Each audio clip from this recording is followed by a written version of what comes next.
الحمدللہ، اسلام کی پاکیزہ شریعت میں سود حرام ہے۔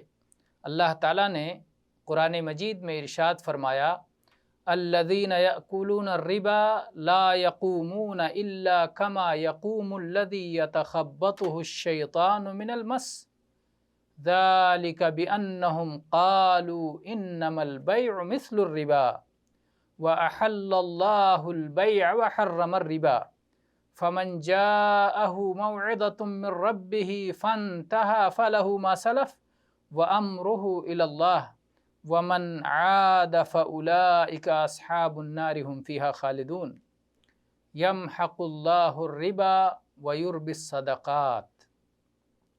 اللہ تعالیٰ نے فرمایا کہ جو لوگ سود کھاتے ہیں وہ قیامت کے دن اس شخص کی طرح کھڑے ہوں گے جس کو شیطان نے چھو کر بدحواس کر دیا ہو، اس لیے کہ انہوں نے کہا کہ سود تو کاروبار اور تجارت ہی کی طرح ہے، حالانکہ اللہ نے تجارت اور کاروبار کو حلال کیا ہے اور سود کو حرام کیا ہے۔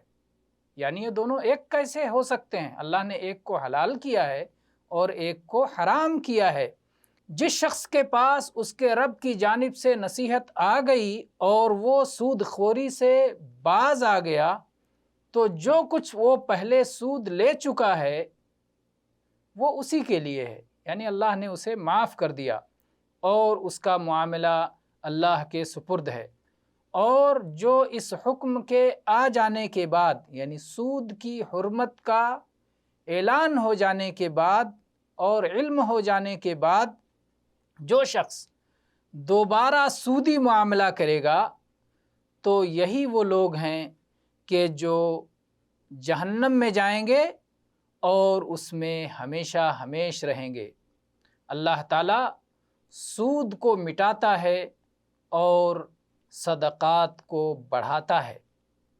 تو یہ سود کے بارے میں قرآنی آیات ہیں، اور نبی کریم صلی اللہ علیہ وسلم کی حدیث ہے صحیح مسلم میں، عبداللہ ابن مسعود رضی اللہ عنہ بیان کرتے ہیں، لعن رسول اللہ صلی اللہ علیہ وسلم آکل الربا وموکلہ، اللہ کے نبی صلی اللہ علیہ وسلم نے سود کھانے والے اور سود کھلانے والے دونوں پر لعنت فرمائی ہے۔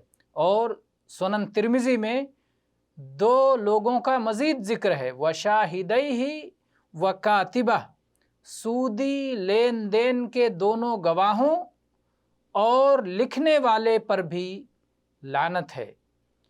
تو یہ سود کی حرمت بہت سخت ہے، سخت حرام ہے سود اسلام میں۔ واللہ تعالی عالم، وصلی اللہ علی نبینا وسلم۔